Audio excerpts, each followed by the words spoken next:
Magandang araw at magandang buhay, lalo na sa ating mga minamahal na mga SSS pensioners. Sa araw na ito, ang ating pag-uusapan ay ang inyo pong pensyon sa buwan po ng Mayo 2026. Pag-uusapan natin ngayon kung mapapaaga ba at kung kasali na ba ang increase na inyong inaasam. Kung gusto mo agad itong balita, don't forget to subscribe my YouTube channel at tapusin mo ang video na ito hanggang sa dulo nang sa gayon makuha mo ang punto ng video kong ito. Ngayon po, pag-uusapan natin ang pension crediting po ito sa circular number 2020-024. Ito po ay para sa ating mga retirement, partial disability, total disability, and death or survivor pensioners. Ito po ay revised schedule sa inyo pong monthly pension kung kailan po mag-credit sa inyo pong mga ATM. So, may tinatawag po tayong date of contingency kung saan dito po malaman natin kung anong batch po tayo, first batch ba or second batch. Kung ang date of contingency mo ay belong sa first to 15th day of the month, so makukuha nyo po ang inyo pong pensyon sa unang araw ng buwan. Take note of that. Kapag ang date of contingency mo naman ay nasa 16 to last day of the month, so ang inyo pong pensyon ay makuha sa ikalabing-anim ng buwan or 16th day of the month. Pero meron nakalagay na take note sa ibaba. If the credit date falls on a Saturday, Sunday, or holiday, the pension shall be credited on the last working day before the Saturday, Sunday, or holiday. So, ito po, pinapahiwatig na kapag ang pension date or example, ang pension date natin is 1 at saka 16, kung yan po ay napunta sa holiday, Sunday, or Saturday, hindi po yan siya makikredit. Kung hindi, maa-advance po yan na maihulog sa inyo pong mga ATM card. Heto po ang kalendaryo ng Mayo 2026. Sa napag-usapan natin kaina na ang pension crediting schedule ng batch 1 na may date of contingency na 1st to 15th day of the month is sa unang araw ng buwan. Pero ang May 1, it's a Labor Day, it's holiday. So, ang inyo pong pensyon ay maa-atras po na maibigay or mapaaga pong maibigay sa last working days ng araw. So, check natin ang kalendaryo ng April.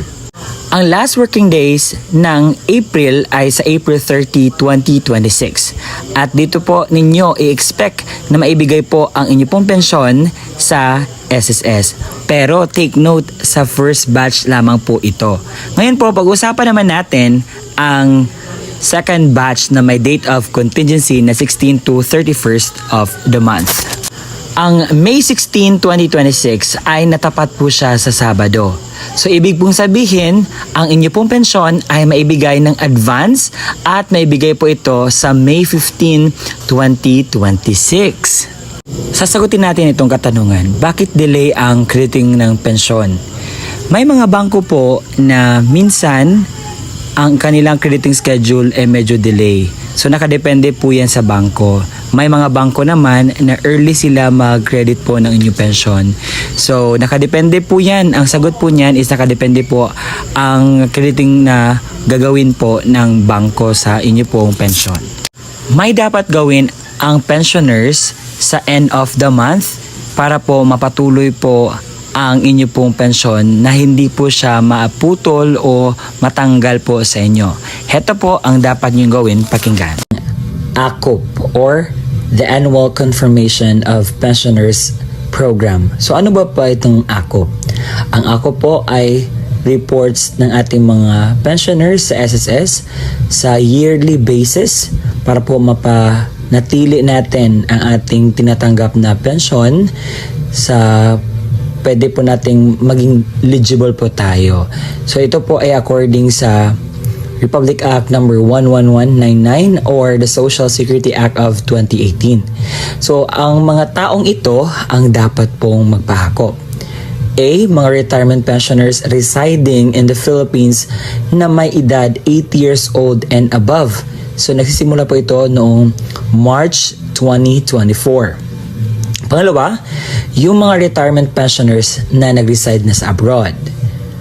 Pangatlo, total disability pensioners. Pang-apat, death or survivor pensioners. And panghuli, dependent children under guardianship. Take note, ang retirement pensioners na residing in the Philippines na 8 years old and above may required the ACO program under the certain circumstances na determined upon the notification of SSS. Kahit hindi ka 8 years old and above, as long as may notification si SSS sa'yo na kinakailangan mong magpa-ACOP, is kinakailangan po natin niyang gagawin. Paano po ba ang pensyonado sa SSS mag-comply sa ACOP? Marami pong paraan kung paano po mag-apply sa ACOP. But, una sa lahat, kinakailangan po mag-download ng ACOP form sa appropriate sa inyo pong case. So, ang ACOP form po ay ma-download lamang po yan sa online. At may QR po sa SSS page dahil nag-upload sila every month na may announcement sila na kinakailangan po magpa-ACOP. So una, ang annual confirmation of pensioners for retirement or permanent disability pensioners. Annual confirmation of pensioners for surviving legal spouse pensioner. Annual confirmation of pensioners for representative payee of dependent minor incapacitated child. Please take note na mag-refer po tayo sa Circular 2023-013 dated 21 December 2023 for the revised guidelines on the ACOP program. So ang tanong, ano po ba ang mangyayari kung hindi nyo ito nagawa? So meron po talagang consequences na mangyayari. Kapag hindi po ninyo nagawa ang ACOP sa tamang schedule, ay magresulta po ito sa pagkasuspinde ng inyo pong tinatanggap na pensyon galing sa SSS. It will be automatically suspended 1 month after the month of the birth of the pensioners or the deceased member. Automatic cancellation sa pensioners after 2 years po sa suspende ng kanyang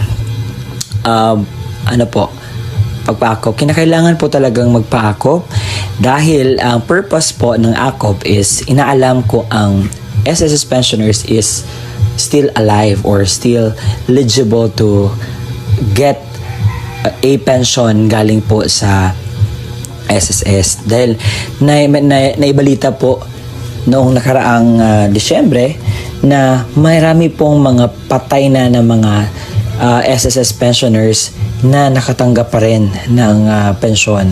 Kaya naman, ina-update po ang data ng SSS at kinakailangan po nating magpa-ACOP. Yun lamang po mga qualified na magpa-ACOP, okay? Yung mga ninonotify ni SSS at yung mga 8 years old and above.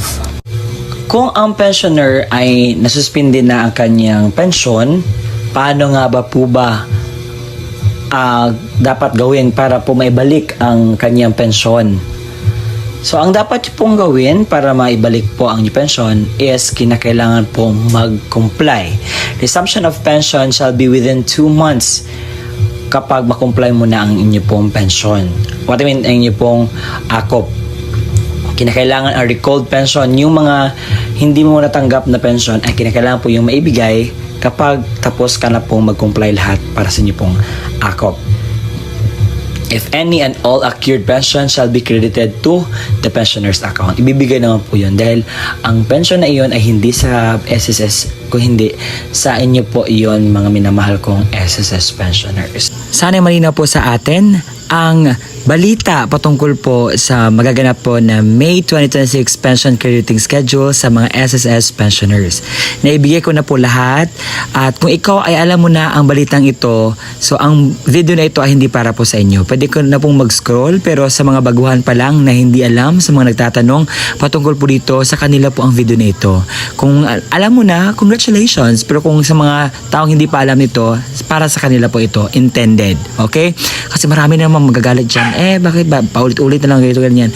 May mga nagtatanong po sa amin. Araw-araw po may mga viewers tayong bago at kinakailangan po natin i-address as soon as possible. Nang sa gayon po ay malaman nila kung anong balita. And that would be all. Thank you.